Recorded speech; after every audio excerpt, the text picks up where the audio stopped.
네, 여러분 안녕하십니까. 민심이 천심 정약용이 실천한 목민관 행정에 대해서 여러분과 함께 살펴보고자 합니다. 채널 구독, 좋아요, 알림 설정 부탁드립니다.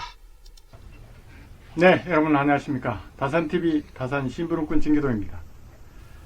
정약용은 형수의 동생인 이벽으로부터 천주교를 알게 되면서 새로운 세계를 만나게 되었습니다. 하지만 그것은 정약용의 벼슬길에 언제나 반대파들의 상속거리가 되었습니다. 그러자 그는 자신이 천주교와 단절하였음을 절실하게 해명하는 상소문인 변방사 동부승지 소를 올리고 벼슬을 그만두고 고향으로 향했습니다. 그러나 그 후에도 비난은 그치지 않았습니다. 그러자 정조임금은 잠시 공격을 누그러뜨리기 위해서 36세 때 그를 황해도 곡산 부사로 내보내게 되었습니다. 조정음엔 있다가 목민관으로서 한 고을을 맡게 된 것입니다. 눈으로 직접 백성들의 실생활을 확인하고 고을의 피폐한 민생을 구제하고 누적된 폐단을 바로잡는 행정을 펼칠 수 있었던 소중한 기회를 갖게 된 것입니다.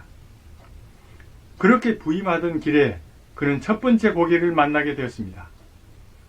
그것은 다름 아닌 이계심 사건이었습니다. 이 사건은 앞서 전임 곡산 부사 때 서리들이 농가를 부려 포근을 위한 세금으로 면포를 거둬야 하는데 그 대신에 돈으로 몇 배나 거둬들이자 이계심이 백성들 천여 명을 이끌고 관아에 나와 항의를 하였습니다. 이렇게 되자 주동자인 이계심을 붙잡아 형벌로 다스리려 하자 백성들이 둘러싸여 달아났습니다. 그러자 관아에서 군사를 동원해서 체포하려 하였으나 붙잡지 못하였던 것입니다. 바로 이 사람이 정약용의 부임길에 나타난 것입니다. 이렇게 되자 곡산의 서리들은 자수한 이계심을 붙잡아서 포박하려고 하였습니다. 그러나 정약용은 이계심을 관아로 데리고 가서 정식으로 신문토록 하였습니다. 신문 결과 모든 것이 거짓이 아님을 알게 된 정약용은 이계심을 무죄 방면하였습니다. 그는 무죄 방면의 사유를 다음과 같이 밝히고 있습니다.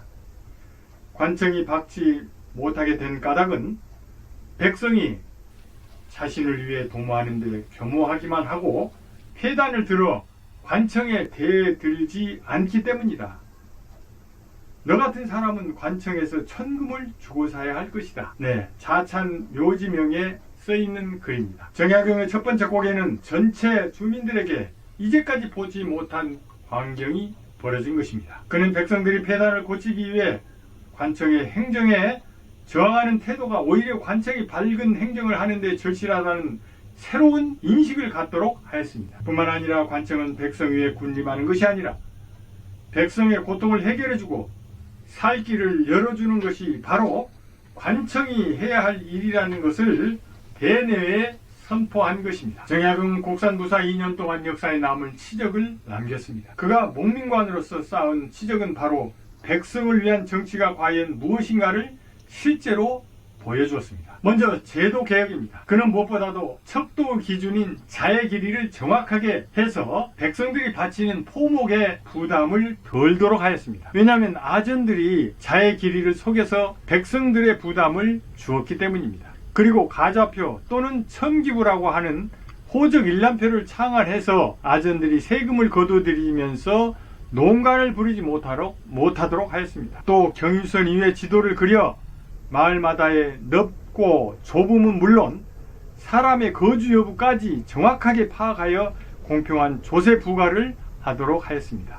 한편 행정개혁으로 관청의 공금으로 타 지역에 가서 면포를 싸게 사서 중앙에 세금으로 바치고 백성들에게는 싼 값으로 부담하도록 하였습니다. 그리고 호조판서가 곡산에서 양곡으로 바치할 세금을 시가의 2배가 넘게 돈으로 바치도록 지시하자 민생을 위하여 이를 거부하여 부당한 일에 대해서는 조정 대신의 지시에도 맞서는 태도를 보였습니다. 또 규정을 무시하고 몇 배가 되는 꿀을 황해도 가명에 바쳐왔던 관리를 깨고 규정대로만 보내도록 하여 상급 관청의 요구도 거절하였습니다. 이렇게 그는 조정에서 글만 알았던 선비에서 민생 현장을 보고 현실을 직시하면서 제도와 행정 개혁을 통해서 백성들이 불합리하게 당하고 있는 것들을 제거하여 보다 평안한 삶을 살 수 있도록 민생을 최우선으로 하였습니다.